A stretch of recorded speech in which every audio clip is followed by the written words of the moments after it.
제가 본문을 드리면서 잘못 드렸나 봐요.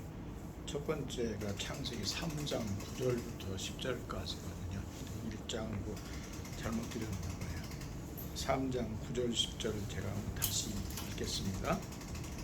여호와 하나님이 아담을 부르시며 그에게 이르시되 네가 어디 있느냐 이르되 내가 동산에서 하나님의 소리를 듣고 내가 벗었으므로 두려워하여 숨었나이다. 이 말씀입니다. 자, 우리가 누구를 만나든지 처음 만나면 하는 얘기가 잘 지내셨습니까? 한 주 동안 평안하셨습니까? 자, 질문을 하잖아요. 그 질문이잖아요. 그 질문 속에서는 뭐가 나오냐면은 상대편의 답변이 나오죠. 우리가 질문을 한다고 하는 이것은 뭘 얘기하냐면은 두 사람과의 관계 속에서 지금 어색한 속에서 회복시키는 것, 관계를 회복시키는 것과 하나를 더 얘기한다고 하면 그 관계를 계속해서 지속시켜 나가는 것이 이 질문 속에 들어가 있습니다. 그래서 우리가 사람과의 관계 속에서도 얘기할 때 어떤 질문을 하느냐, 정말 그곳에 맞는 말, 더 나아가서 조금 더 깊이 있게 생각해서 앞으로 이어질 관계를 생각하면서 질문한다고 하는 것은 굉장히 중요한 일이거든요. 또 나아가서 이 관계 속에서 이루어지는 질문 속에서 뭐가 나오냐면은 지금 대화하고자 하는 포인트가 그 속에 들어있다고 하는 것을 얘기를 합니다. 자, 오늘 말씀 속에서 하나님께서 말씀하시는 것이 아담을 향해서 질문하시는 것이 나오잖아요. 네가 어디 있느냐. 또 하나 신약으로 들어가서 마태복음 16장에서 우리가 봤던 것처럼 예수님께서 제자들에게 향해서 물으시면서 사람들은 나를 누구라고 하느냐.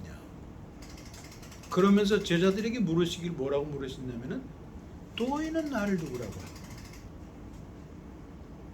이 두 질문은 신구약 성경을 전부 꿰뚫고 있는, 관통하고 있는 질문입니다. 성경 속에서 하나님께서 우리를 향해서 질문하시는 것도 있고 때로는 욥기를 통해서 본다면 욥을 통해서도 질문하시는 것이 있어요.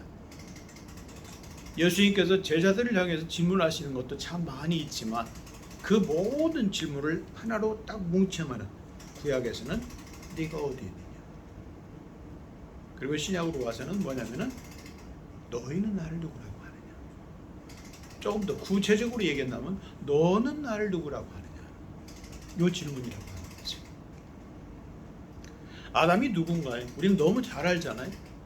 자, 하나님의 형상대로 지음받은 최초의 사람이지요.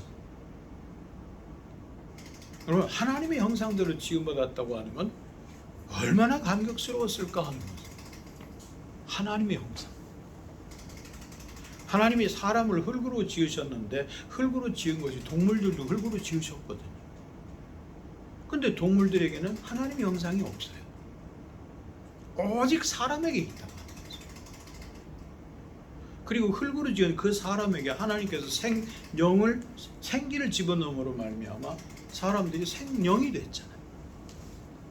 이 말씀 하나만 생각해도 모든 피조물 가운데서 정말 가슴 뿌듯한 이야기, 가슴 뛰는 말씀입니다. 그리고 그렇게 지어졌던 아담을 보시면서 또 하나님께서 첫날부터 여섯째 날까지 지으신 모든 걸 보시면서 보실 때마다 뭐라고 하냐면은 보시기에 좋았더라. 하나님의 마음이 얼마나 좋으셨으면 좋았다라고 할 수 있어요. 오늘 여러분과 제가 살고 있는 이 자연의 세계, 지구라고 하는 것, 떠나가서 지구가 속해 있는 태양계가 있는 모든 은하계, 그리고 나가 더 크게 본다면 모든 우주를 볼 때 하나님께서 지으시고서 그걸 보실 때 너무 좋으셨다고 하는 것입니다. 특별히 사람을 지으시고서 지으신 일곱째 날까지 모든 걸 보실 때 너무 좋아서 심히 좋았더라 그랬어요. 추석 때 저희 아이들이 집에 왔는데 참 좋더라고요. 그것도 뭐 아들, 딸 둘 속에서 나온 손주가 7이니까 얼마나 바글바글 하는지. 이제 중학교 1학년부터 시작해서 내일 모레 돌당하는 녀석까지 요렇게 차이가 있는데 좋긴 좋은데요. 아주 복잡해요. 가니까 더 좋더라고요. 조용해지고. 핏줄이라고 하는 그들을 보면서도 마음이 좋았는데 하나님께서 얼마나 좋으셨으면 심히 좋았더라 하셨을까. 그 대상이 누구냐면 바로 아담이잖아요. 하와잖아요. 얼마나 좋으셨으면 그랬을까. 바로 아담은 하나님께서 보시기에 좋았더라고 하는 하나님께 더할 수 없는 기쁨을 드렸던 존재라고 합니다. 그 기쁨의 존재가 아담만이냐 하는 거죠. 아담만이 아니잖아요. 오늘 하나님의 말씀으로 살고 그리스도를 통해서 하나님의 자녀가 된 모든 하나님의 백성들이 하나님께 기쁨을 드리고 있는 존재라고 합니다. 이스라엘을 향해서 하나님께서 그들을 회복하시면서 말씀하신 것이 스바냐에서 나오잖아요. 내가 너로 인하여 기쁨을 이기지 못하느라. 얼마나 좋으십니까? 자, 그런데 그 아담을 위해서 하나님께서 뭘 주셨냐면 에덴 동산을 따로 만들어 놓으시고 그 에덴 동산에는 부족함이 없는 곳이잖아요. 거기에 선악과를 두시면서 그들에게 얘기해 주신 것이 요건 먹지 마. 요건 먹지 마. 다른 건 다 내가 먹어도 좋지만 요건 먹지 마. 그럼 우리 하나님께서 먹을 걸 알면서도 불어 만들어줘. 그게 아니지요. 다른 것이 아니라 사람이 피조물로서 하나님과의 참된 관계를 맺으며 진정한 자유를 하나님께서 누리게 하신 진정한 자유를 누리게 하시려고 하는 하나님의 마음이라고 하는 것이죠. 이게 선악과거든요. 사람이 선악과를 먹어야만 지혜로워지나요? 아니죠.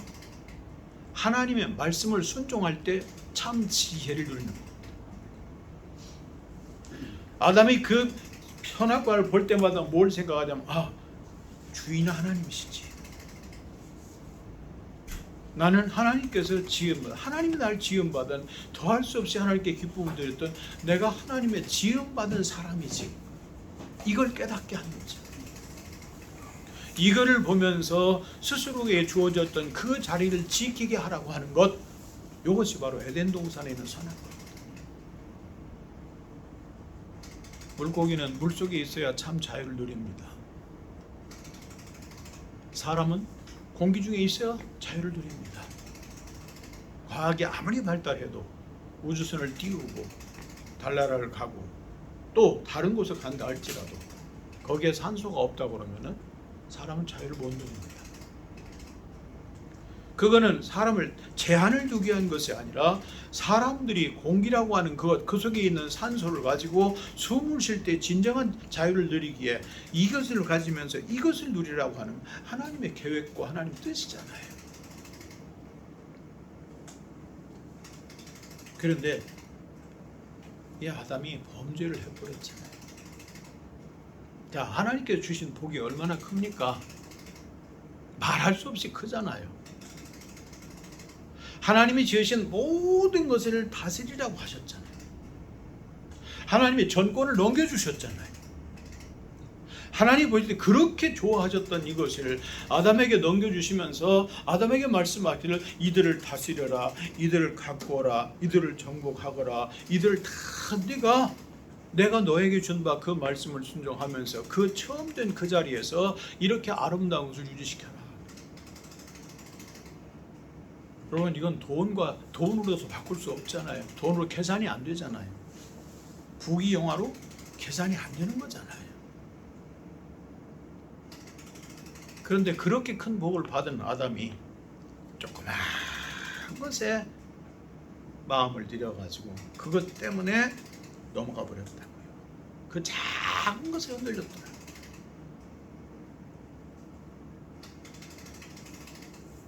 아담이 함께하게 하신 그 하와가 뱀에게 유혹을 받으면서 미혹받으면서 선악과를 가서 보았습니다. 그것이 창세기 3장 6절에서 기록되어 나오는데 참 기가 막혀요.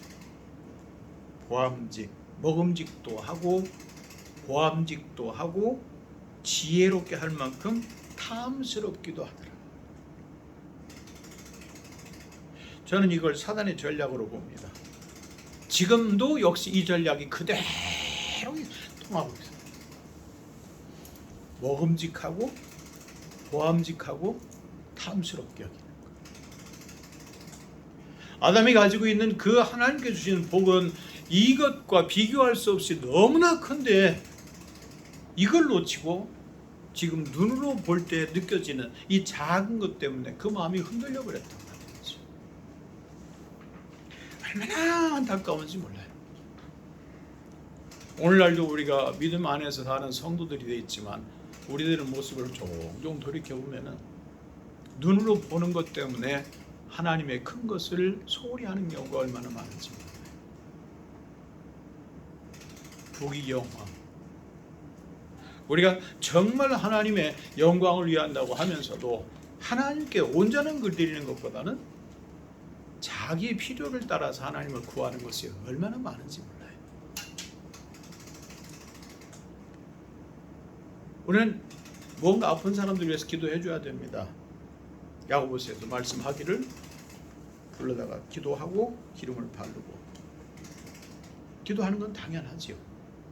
그런데 병 낫는 것 자체가 목적이 돼서는 안 된다고 하는 거죠. 이것을 가지고 하나님께서 무엇을 이루시고자 하시는가를 먼저 깨닫기를 기도하자고 하는 거죠. 중요한 것을 잃어버리고 있어요.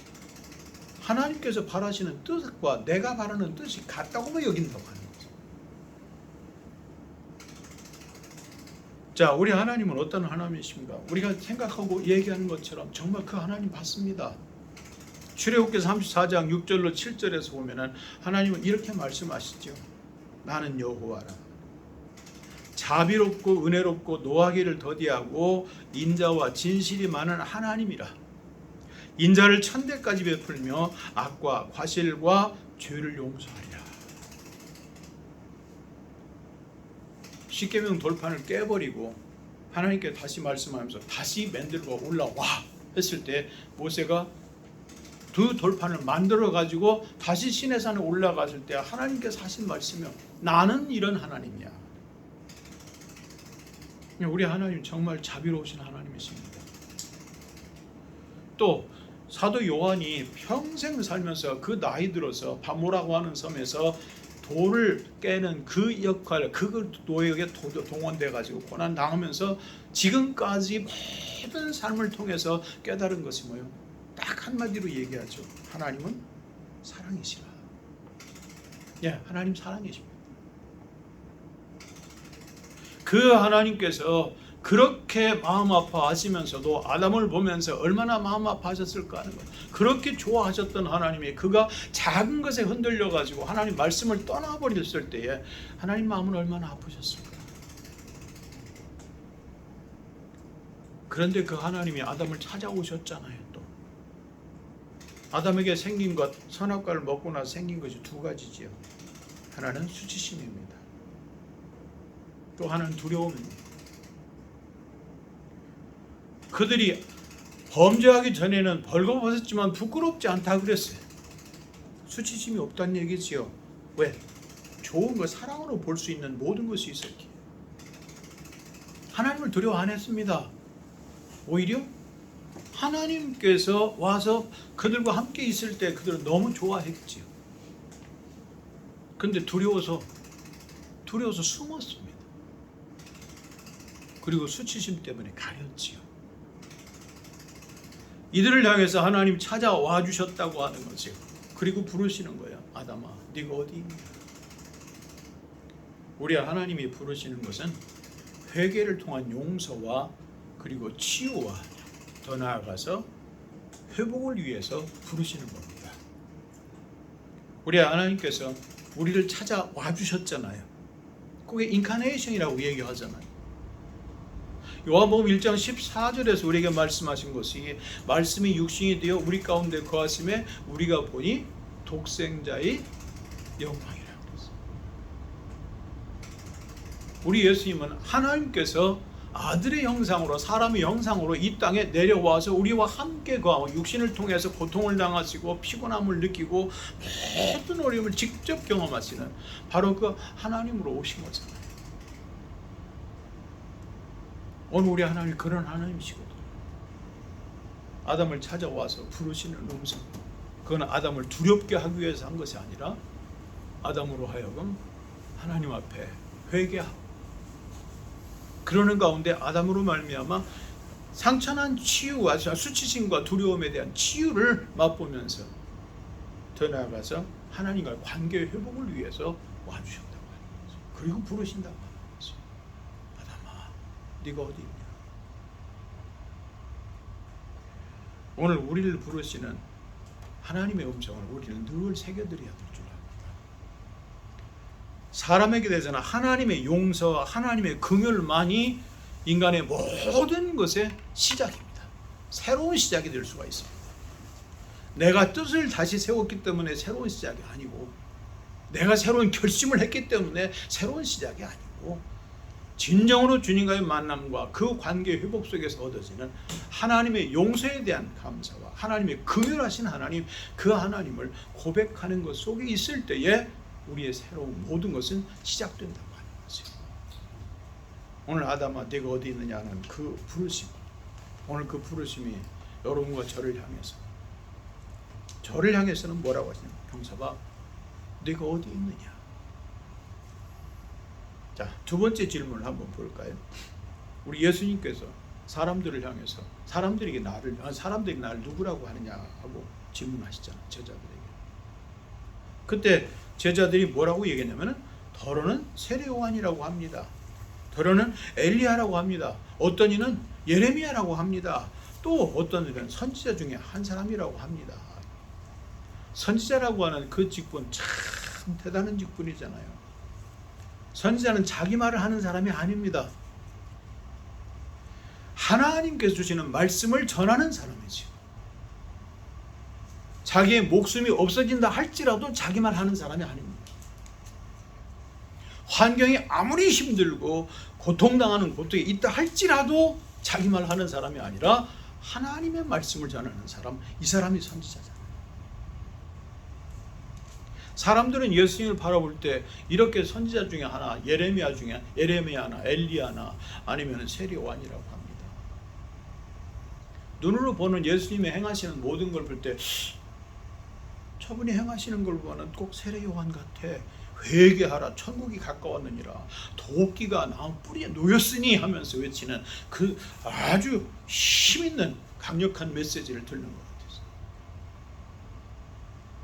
또 바알 선지자들과 하나님과 사이에서 갈멜산에서 대결을 했던 엘리야와 같은 그 모습을 보면서 엘리야라, 예레미야와 같이 그 민족을 향해서 눈물을 뿌리면서 정말 다른 거 하지 말고 제발 저 바벨론에게 항복하고 우리가 제발 이 예루살렘 성전이 그대로 보존되고 성벽이 그대로 보존되고 우리 아이들이 죽어나가는 일각 행하지 아니하도록, 그래서 그렇게 외쳐대면서 마지막에는 눈물로 눈이 상하고 창자가 다 흘러내리고 간 상할 정도까지 울어대는 예레미야의 그 모습을 생각하면서 예수님을 그 예레미야라고 합니다. 또는 대제사장 세력이나 바리새인 사두개 바리새인들, 그들과 더불어서도 전혀 한마디 꼴리지 아니하고 복음을 전하면서 하나님 나라를 얘기하시는 그 예수님의 모습을 보면서 선지자라고. 오늘날 우리도 눈에 보이는 모습대로 예수님을 얘기하는 경우가 많습니다. 내가 필요를 따라서 예수님을 바라보는 경우들이 많습니다. 제가 기억하기로는 정확한 것은 아니지만 대한민국 교회가 어떤 교회인가, 어느 외국에 있는 신학자 목사님 한 분이 와서 한국교회 성도들에게 대해서 한번 알고 싶어서 와서 일주일 동안을 큰 교회도 가보고 예배도 참석해보고 삶의 현장을 발굴하는데, 그거 다 보면서 아무 소리를 안 했었다고, 참 오래된 얘기인데 들었어요. 그래서 그걸 수행하던 사람이 답답해가지고 마지막 날 출국하는데도 아무 소리 안 해. 그래서 공항에서 부른 거예요. 한마디만 해주고 가라. 근데 그분이 하는 말씀이 다른 말씀이 아닙니다. 한국교회는 교회 가니까 성도가 많은데 밖에서는 성도가 없습니다. 오래된 얘기지만 듣고서 참 충격 먹었습니다. 오늘 우리가 우리 스스로를 한번 돌이켜봐야 돼. 목사님 저도 저들 모습을 한번 돌이켜봐. 너는 나를 누구라고 하냐? 눈으로 보이는 예수님, 그가 행하는 행동에 나타나는 그 예수님, 내가 필요로 해서 찾는 그 예수님, 그 예수님을 얘기할 것이 아니라 오늘 이 성경을 통해서 기록해주고 있는 예수님이 누구신가를 정확하게 얘기해주고 또 그 예수님을 만나고 그 예수님을 삶으로 살아낼 수 있는 사람들이 오늘 되어야 되지 않겠는가.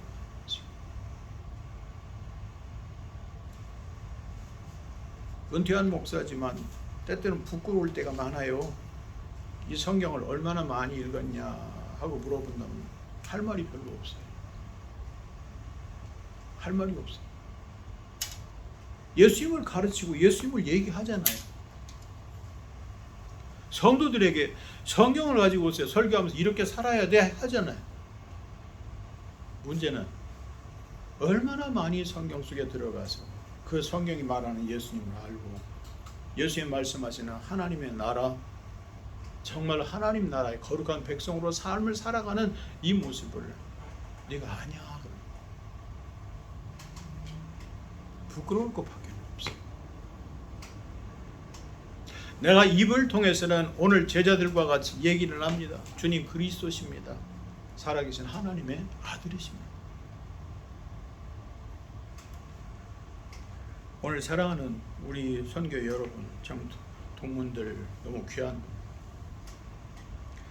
예수님께서 행하셨던 병자를 고치고 기적을 행했던 이것이 중요한 것이 아니라 오늘 예수님께서 말씀하신 것이 70명의 제자들을 둘씩 보내면서 귀신을 쫓아내는 권능도 주셨잖아요. 그들이 돌아와서 얼마나 좋아했습니까? 귀신이 나갔어요.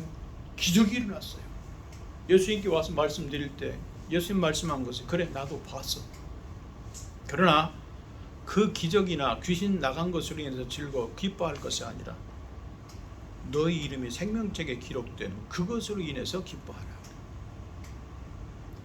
우리가 진정으로 기뻐해야 될 것이 무엇인가를 예수님이 가르쳐 주시는 거, 얘기해 주시는 거죠. 사랑하는 우리 귀한 우리 천교 여러분, 하나님과의 관계가 바로 세워져 있을 때, 예수님과의 관계가 바로 세워질 때 바른 믿음의 사람이 됩니다.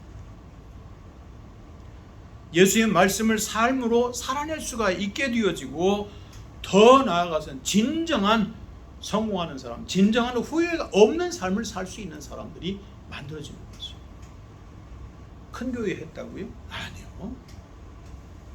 누가 합니까? 하나님 주시고 하나님이 하시지 아니하면 못하는 일입니다. 세상에도 큰 일을 했다고요? 하나님 보실 땐 큰 일 아니잖아요. 내가 주님과의 관계가 어떤 관계냐? 우리가 신학 공부하면서 소요리 문답에 대해서 공부를 했습니다. 그때 소요리 문답 제1문을 하면서 첫 번째 머릿속에 납니다. 인생의 제일 되는 목적이 무엇입니까?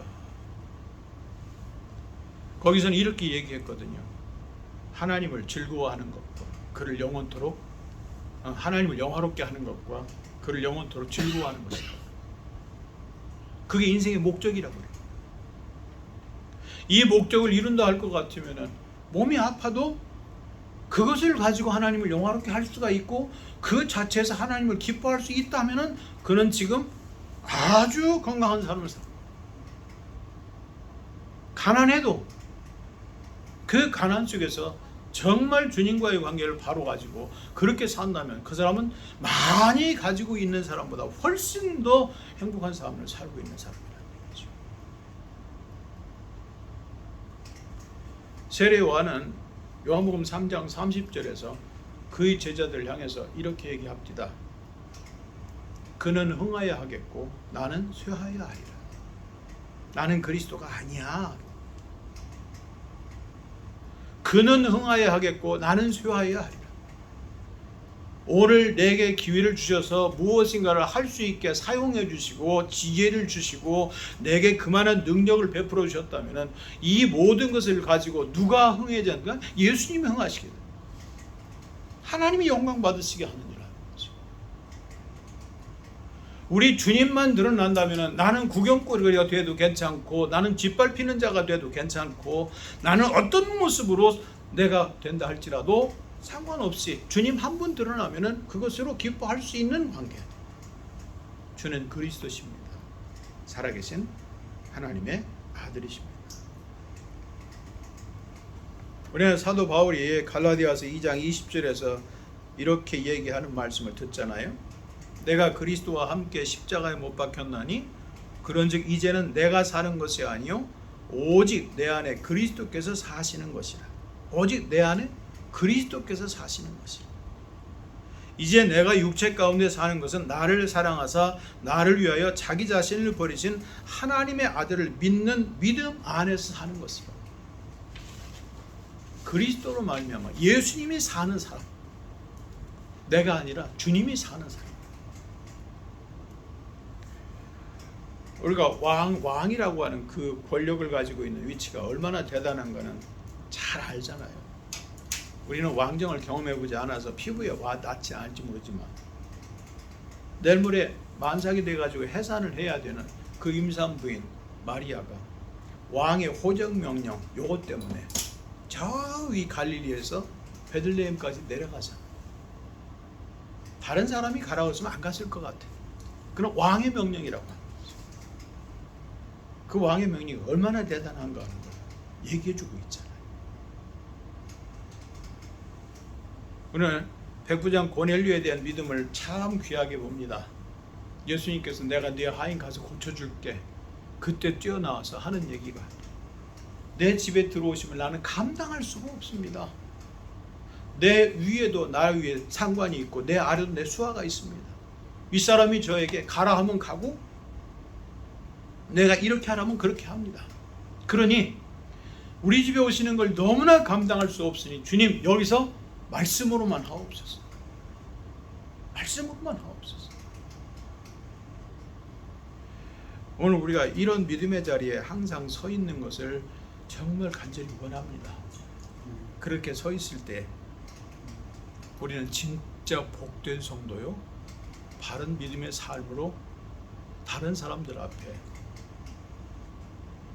빛을 드러낼 수 있는 등불 되어질 줄로 믿습니다. 예수님은 하나님의 아들이십니다. 하나님의 아들이십니다.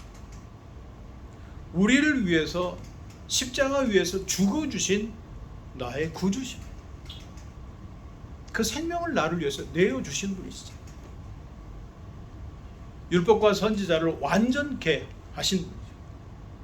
더 나아가서 우리 예수님 우리의 길이요, 우리 진리요, 생명이십니다. 주님이 하라시는 것, 주님과의 관계에 세워져서 우리 주님께서 하셨던 그것을 그대로 이해하고 갈 수만 있다면 얼마나 감사하고 얼마나 행복할까. 이제 여러분과 제가 너는 나를 누구라고 하느냐 할 때 그냥 알고 있는 지식이나 내 입의 말이 아니라 내 중심에서 우러나오는 주님 나의 그리스도십니다. 주님은 하나님의 아들이십니다. 또 나아가서 나를 찾아와 주신 하나님이십니다. 이 고백이 늘 함께 있고요. 두 가지 질문으로 얘기하시는 첫 번째 질문 같이 네가 어디 있느냐? 네가 어디 있느냐? 현재 내 위치가 어디 있고 내가 지금 무엇을 하고 하나님과의 관계가 어떤 관계가 세워져 있는가를 늘 살펴서 항상 주님 안에서 정말 자유함을 누리고 말씀으로 힘을 삼고 예수 그리스도로 말미암아 좌우되는 그 삶을 우리 하나님 앞에 살아 드리기를 축복합니다. 아멘. 기도드릴게요. 하나님 감사드려요. 무엇으로 우리 주님께 찬양과 영광을 다 돌려드릴 수 있사오리까. 오늘도 우리를 향해서 부르시는 그 음성을 새겨듣게 하옵소서. 네가 어디 있느냐? 그리할 때에 숨었나이다가 아니라 주여 내가 여기 있습니다. 회개하고 주님 앞에 용서받고 나아가 모든 것에 대한 치유와 주님과의 관계가 회복되어서 너는 나를 누구라고 하느냐 하실 그때에 주님은 그리스도십니다. 하나님의 아들이십니다. 우리가 이렇게 고백드리는 정말 복된 삶을 주님 앞에 살아드리게 하옵소서. 예수님 이름으로 기도하옵나이다. 아멘.